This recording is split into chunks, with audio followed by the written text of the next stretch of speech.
উত্তর দিনাজপুর চোপড়া থানার দাসপুরা গ্রাম পঞ্চায়েত মরিচা ও গোয়ালগঞ্জ। আপনারা ভিডিওটি শুরু থেকে শেষ পর্যন্ত দেখতে থাকুন।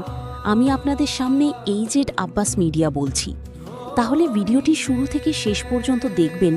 এত পরিমাণ জল, আর আপনারা দেখতে পাচ্ছেন মানুষের ঘরবাড়িতে অনেক জল জমে আসে। মানুষের ঘরবাড়ি অনেক ক্ষয়ক্ষতি পথে চলেছে। আপনারা হয়তো জানেন না, আমি যতটা জানি অনেক মানুষের ঘরবাড়ি ক্ষয়ক্ষতি হচ্ছে। কি আপনার অবাক হলেন? আবার কিসের ক্ষয়ক্ষতি? আপনারা দেখতে থাকুন। যদি আমি রাস্তাটা একটু উঁচু থাকতো তাহলে কি এত পরিমাণ জল হতো কি? বন্ধুরা আপনারাই বলুন। আবার বলি, কিসের জন্য এত পরিমাণ জল? আপনারা যে বোটারের এলাকায় কারবারটি দেখছেন, সেখানে অনেক নোংরা আবর্জনা দিয়ে কারবারটি বন্ধ হয়ে আছে।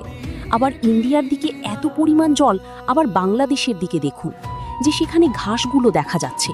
আবার এত পরিমাণ জল কম ওদিকে। আবার আমাদের ইন্ডিয়াতে দেখুন কত পরিমাণ জল। কি বুঝলেন ভিডিওটা দেখে? আবারও বলি শুনিবেন, এত পরিমাণ জল হওয়ার কারণ যে বোটারের কারবারটির জন্যই কিন্তু বারবার বন্যা হচ্ছে আমাদের গ্রামে।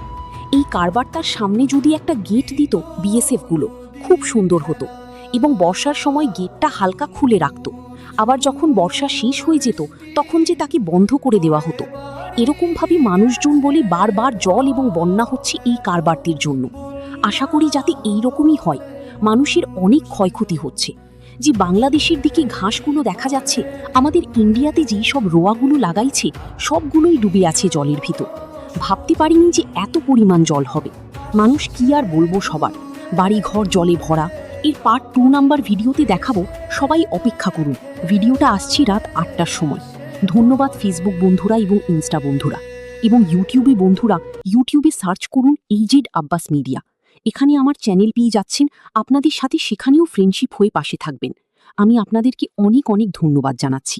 হ্যাঁ, আবার আরেকটা কথা, যদিও আপনাদের এরকম গ্রামের ভিডিও লাগে তাহলে আমার সাথে যোগাযোগ করবেন। ধন্যবাদ।